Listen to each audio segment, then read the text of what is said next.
Good Thursday. Good Hi. morning. Good afternoon, Good whenever you're morning. listening to this. Happy day. Happy day.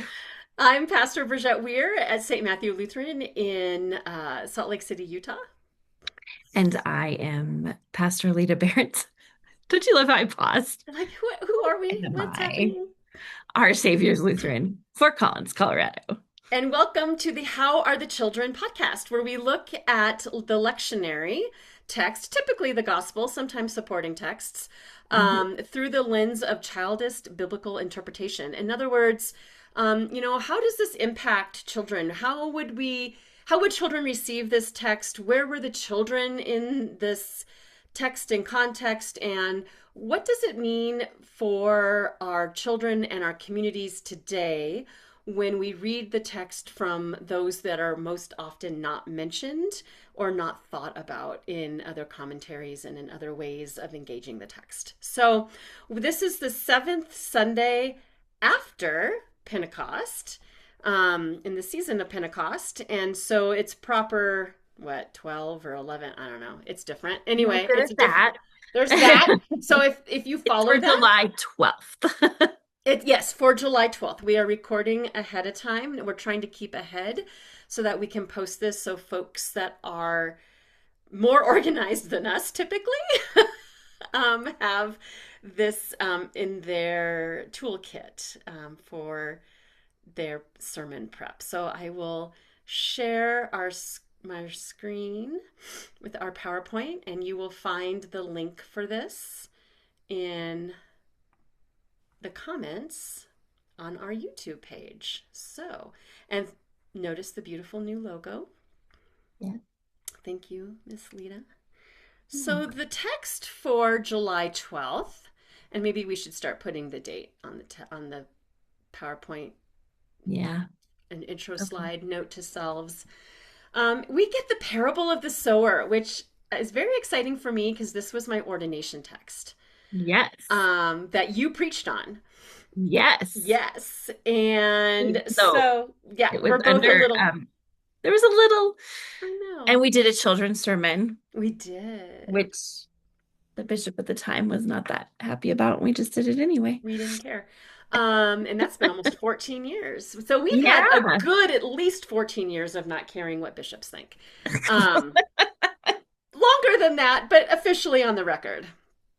Um, and I love that I started off my ministry that way. That just, anyway, pray for our bishops because they're not, We do love our we do bishops. love our bishops. We just think We there should don't, be children's sermons at we just, ordination. yeah. I mean, we just do what we want.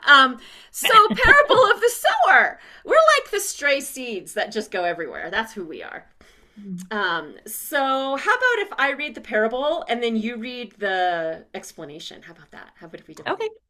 That'll be fun. Because I don't think either one of us wants to be left out of this one. So, the parable of the sower.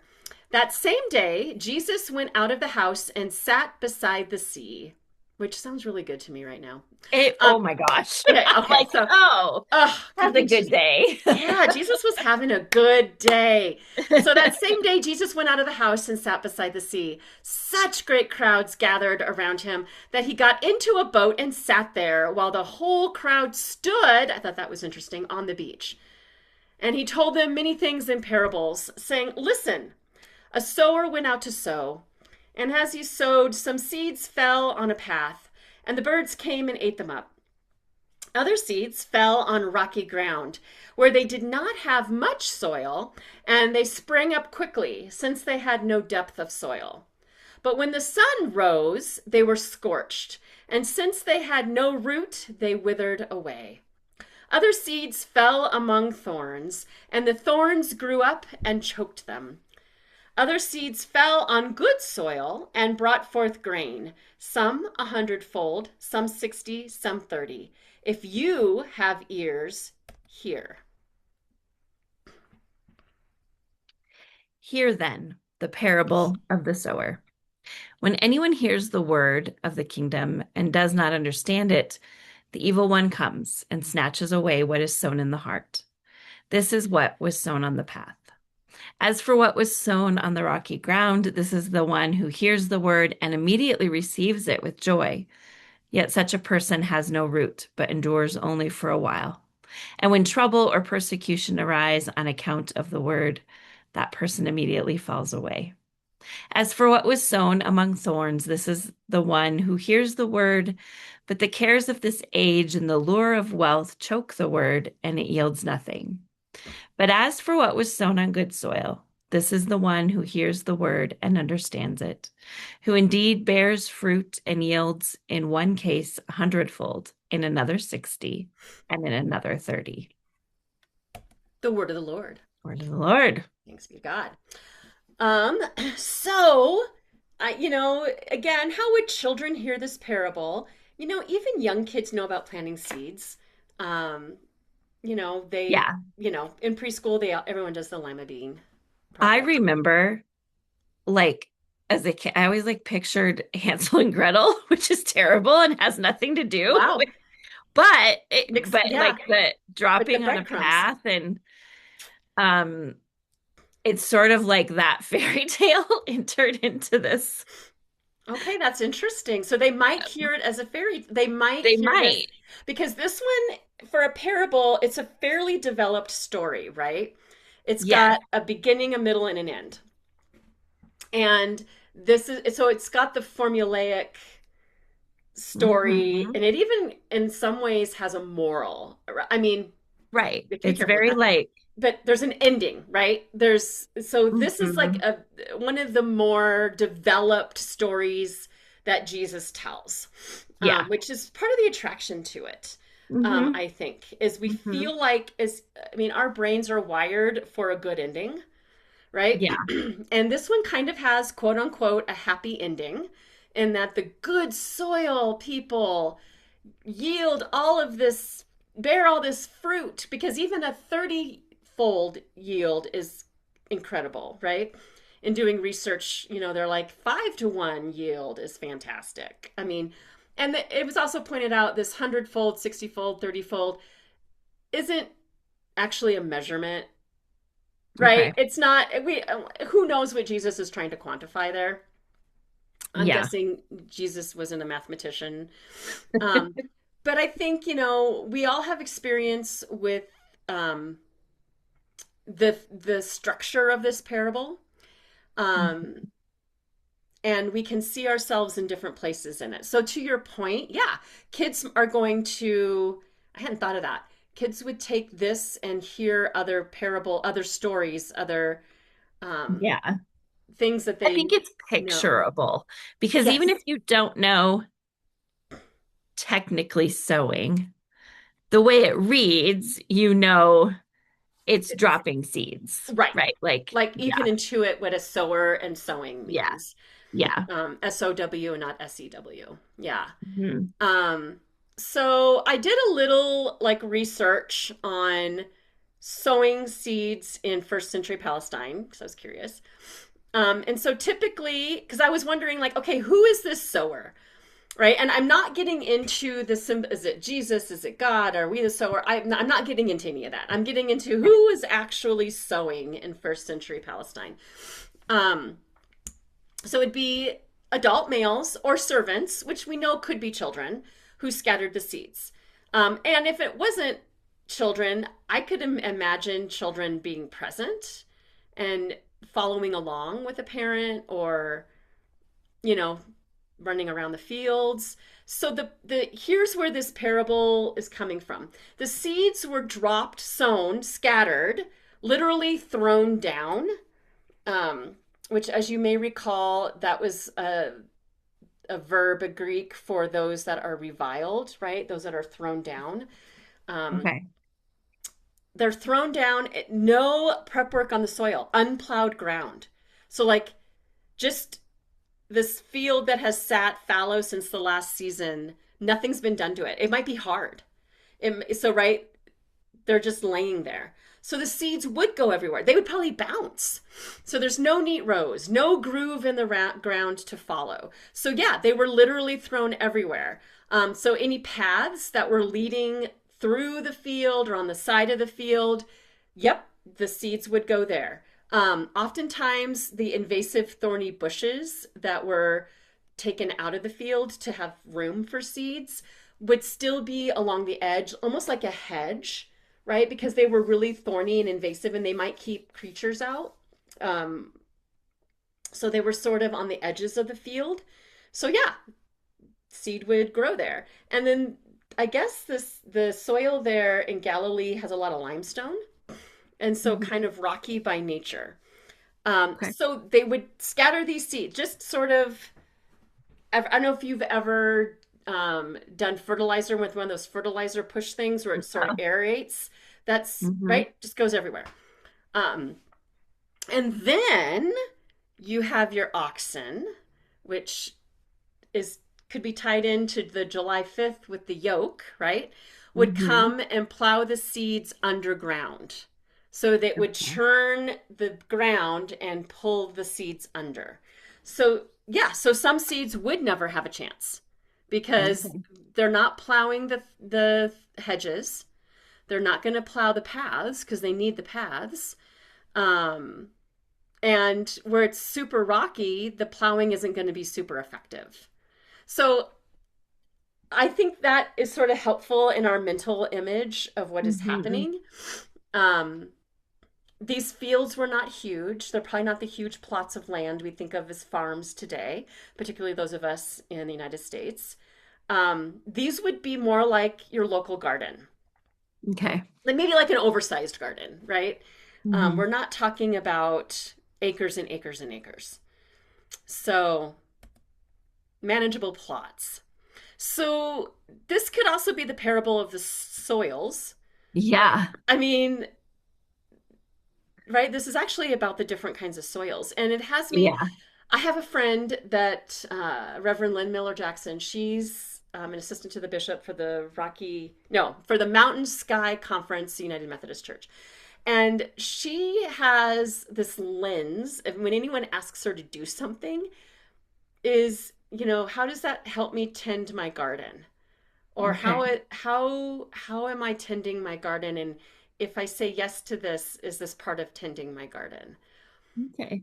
And I loved that Yeah. Right. because I'm thinking, well, I love it for so many reasons that's probably a different podcast, but it's also being faithful with what we have. Hmm. And it made me think about the church and children, right? We worry about the harvest. How many butts Hmm. in seats? How many children stay in youth group after confirmation? Hmm. Right? Like we're always worried about the harvest, Hmm. what the yield is going to be, because that's our embedded capitalism Yeah. system, right? Capitalistic system Mhm. that we work under.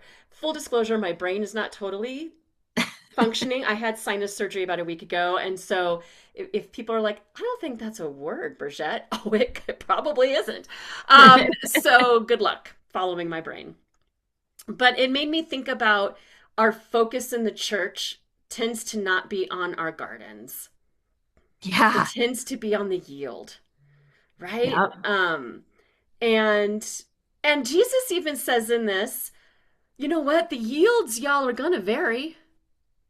Uh-huh. Jesus doesn't say the yield's always going to be spectacular. Or this is your goal. This is your goal. I mean, this isn't a capital campaign, No. right? This isn't prosperity gospel of sow your seed and get a blessing. This Yeah. isn't this isn't that, right? This is tending the garden, tending your soil. What are you doing with the seed? So I want to say again, we don't know who the sower is could be. There's all kinds of theories that commentators will talk about. And I think the beauty of parables is that you can hear our ears can hear what we need for our time. So if Right. having the sower be Jesus is helpful in our context today, awesome. If it's Awesome. not, awesome, right? And Also a note that the titles are not in the original no, scripture. They are no, added by the English yeah, correct, translators. correct.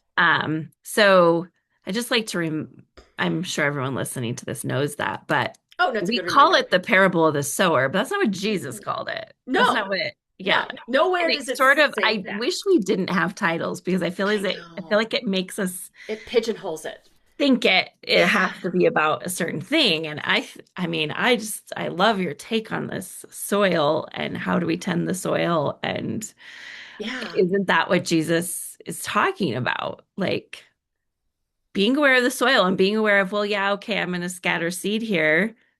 And it's not up to me what happens. No, right? I mean, I think trying to pin who the sower is and who's the seed and what's the soil, I think that's our need to control what Yeah. God is up to, right? Um, Yeah. it's our need to say, well, we better get it in the right soil or God's not going to do anything with it. Yeah. And one of the things that I was thinking about, oh, A, what is good? It's receptive. I mean, right? Like, okay, Hmm. maybe, but it struck me, and I haven't quite thought this all the way through. So hopefully, some of y'all that are smarter will put some things in the comments and help us open this up. But the sower, there was no word on prep of the soil,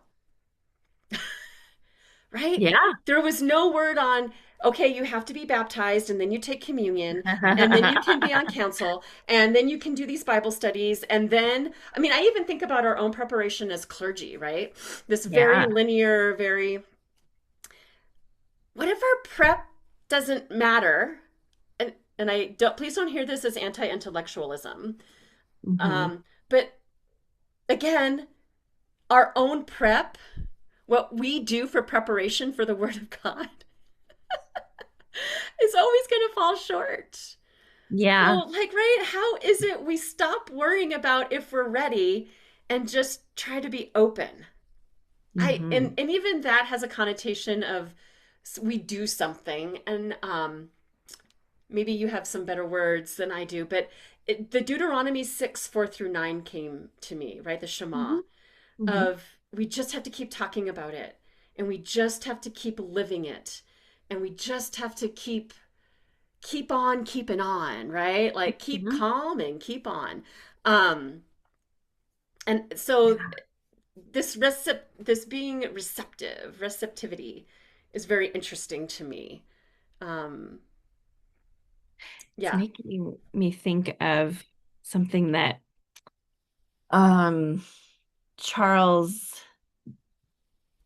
Eston or Charleston, sorry, Mm. Stephen Charleston wrote, and I'm trying to remember Oh, exactly, but it is about like the perseverance of the faithful yeah. is the hope that we walk in. Yeah. Um, I mean, that's obviously not a direct quote, but so I was kind of trying to find it. Oh, one thing about spiritual people, we never give up. We can bend and we can break, but we never stop. We are the perpetual motion of hope. Our resilience spans centuries. Our vision reaches beyond the stars.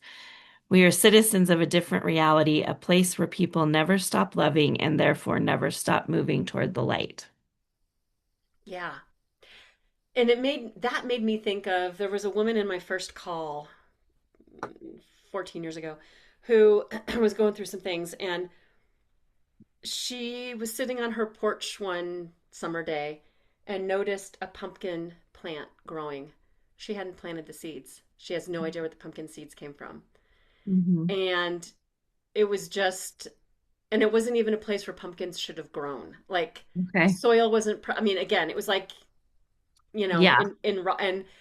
and now whenever she sees pumpkins or pumpkin seeds, she thinks of, well, God's going to grow what God's going to grow where God's going to grow it. And that even means in me. Yeah. Like it's a sign of her of faithfulness and hope for her. And that I hadn't thought of that in a long time until you read that just now, Lita.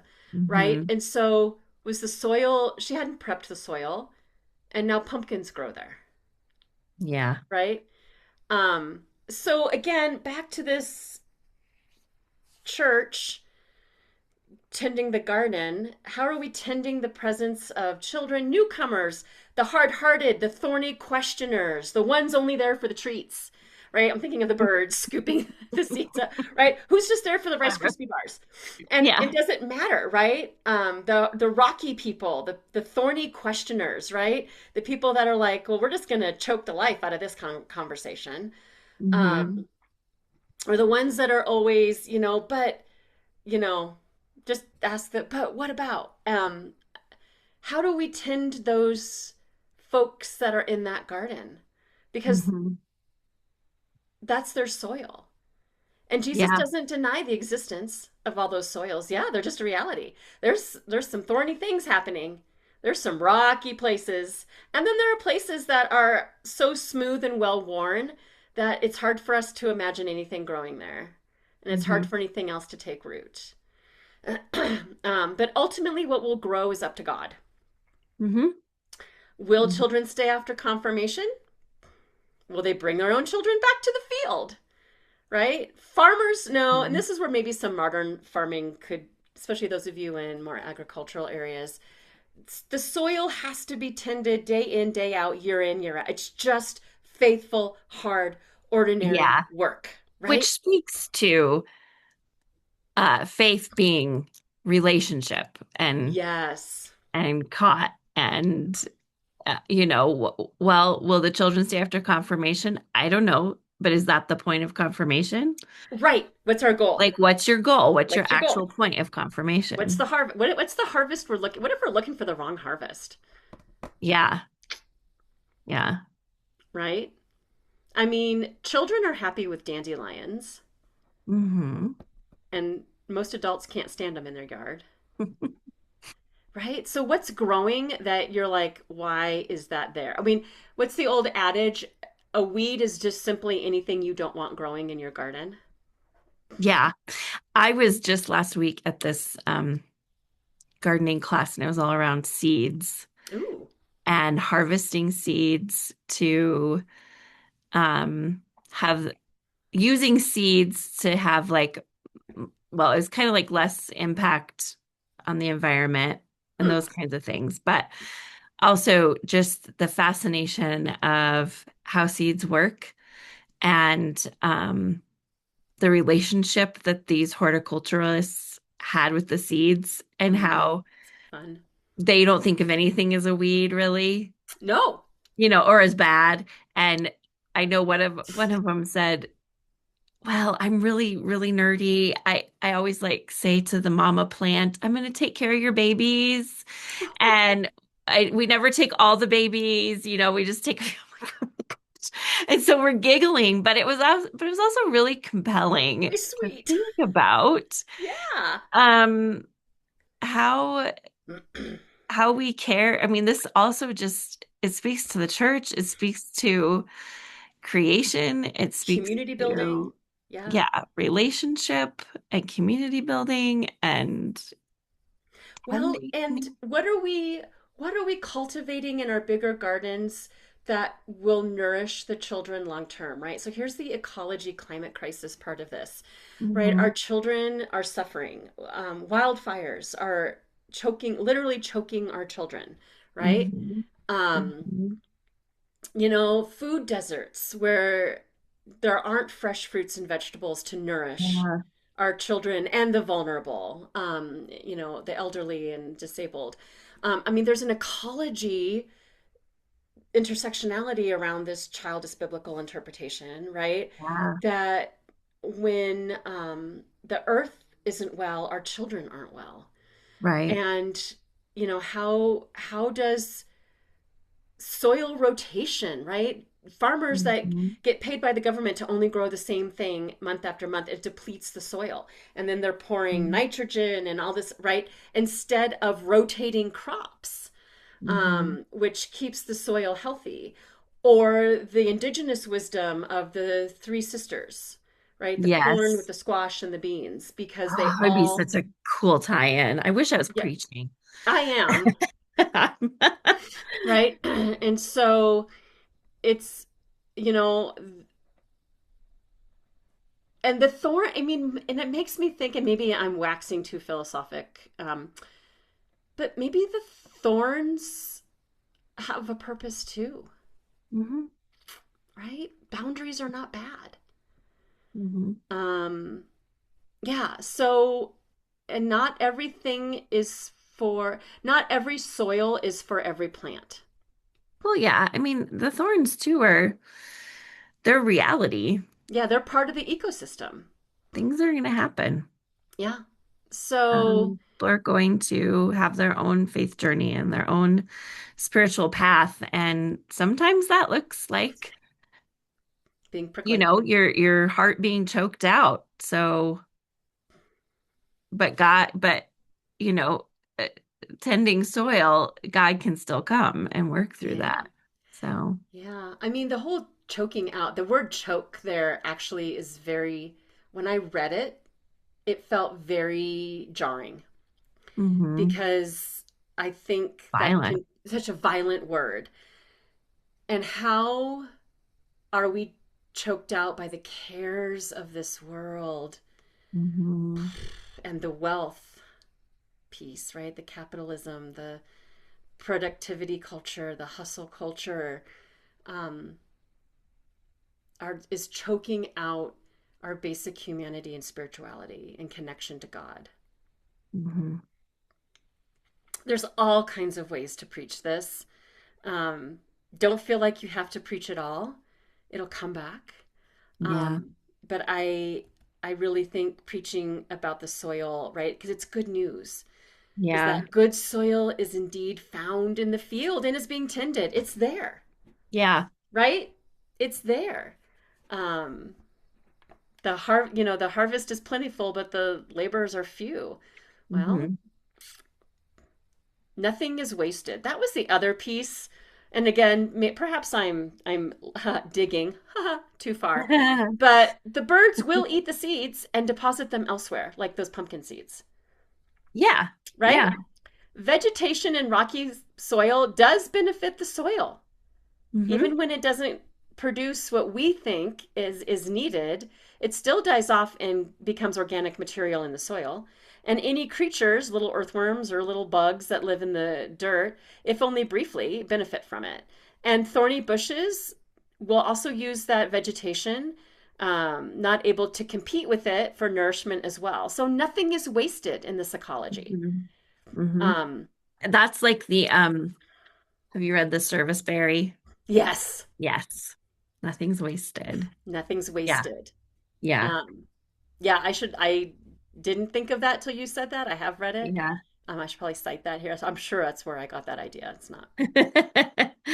But yeah, but the evil one doesn't win. The ones without Right. roots can find better ground because the birds will scoop them up and deposit them elsewhere, right? The ones that are choked on the lies of this world have the opportunity, will see the truth once cleared of the briar patch, Hmm. right? Once they get clear. For churches that, we wring our hands over a lack of children or people in general, let's be faithful with the soil that we have. Hmm. Be ready to comfort, to offer roots and proclaim the good news of life that knows no end, right? Amen. Preach it, sister. So that's kind of, I don't know, nothing is wasted is what I think about in that, because Jesus Hmm. didn't condemn. Jesus names what happens. Yeah. It doesn't, and it doesn't say that that's the end either. And I just, I don't know, I wanted to open this parable up a bit, away Yeah. from the sower, more on the soils. I mean, we probably will all sing the hymn, Lord, let my heart be good soil. It's Um, a good one.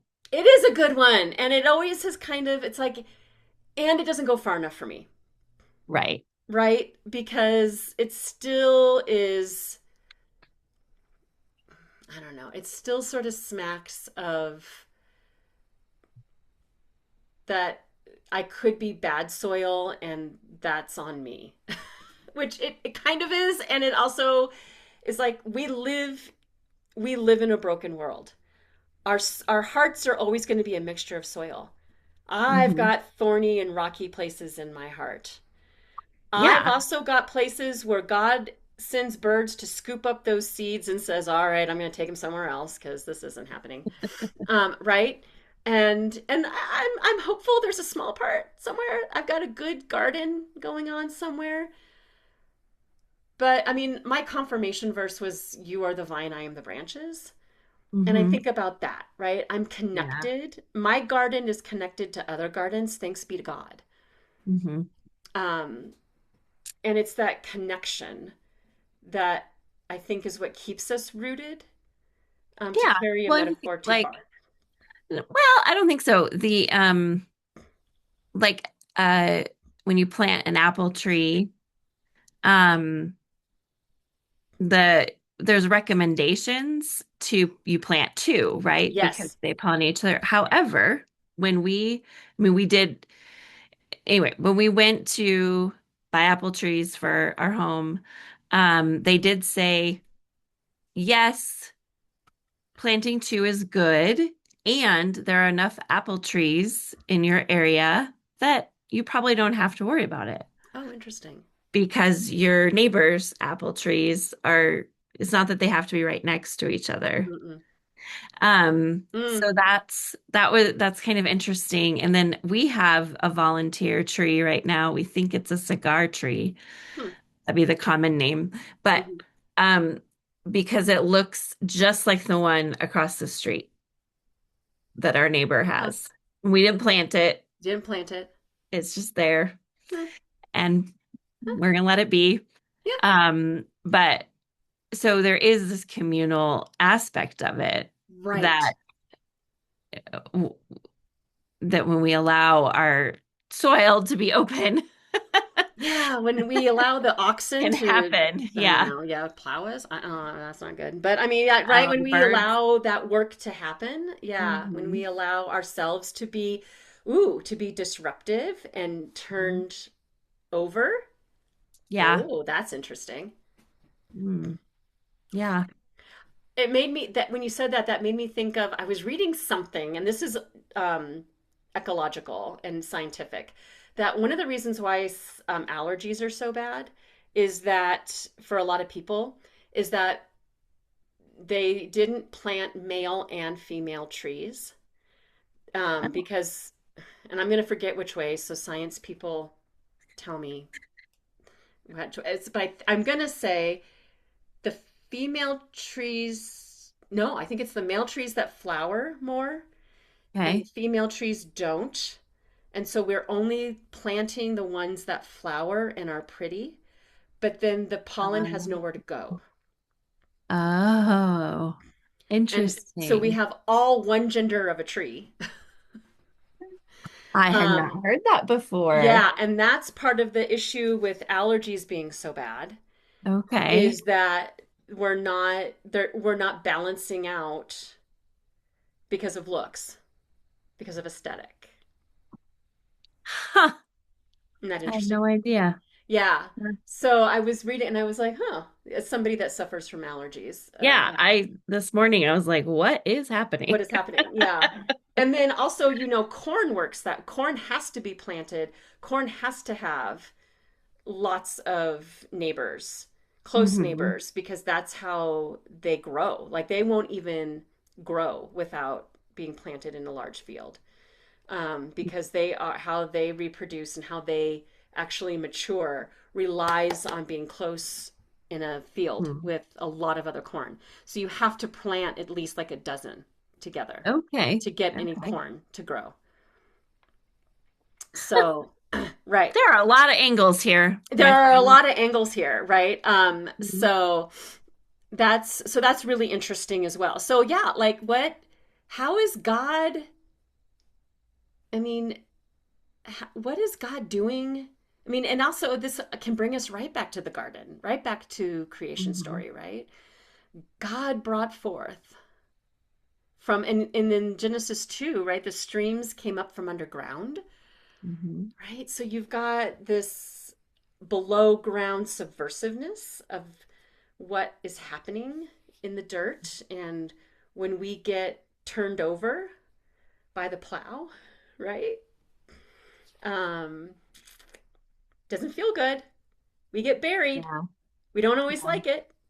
We get turned around and upside down, but God's doing a new thing, and God's like, "Yeah, it's good for you. be underground a little bit, right? Suck up some nutrients. I don't know. Yeah.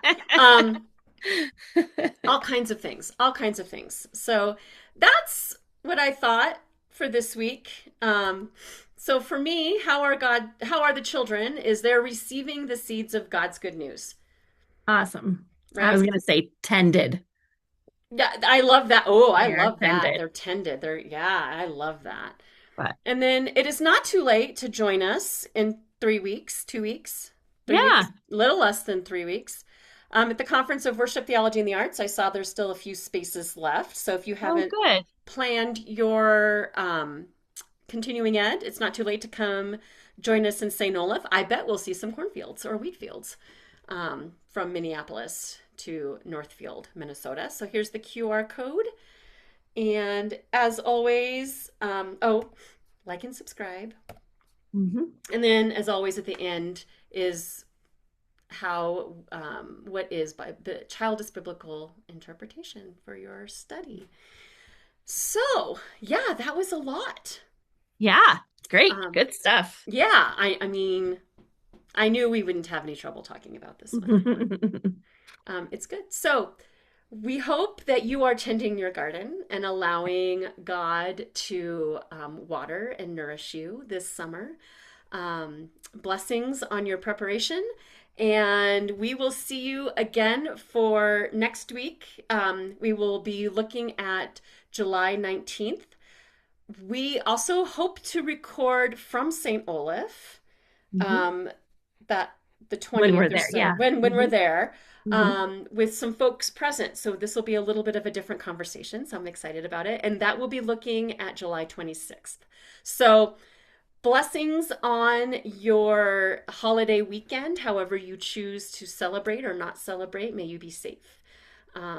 May you be nourished. And we hope that you are well. Yes.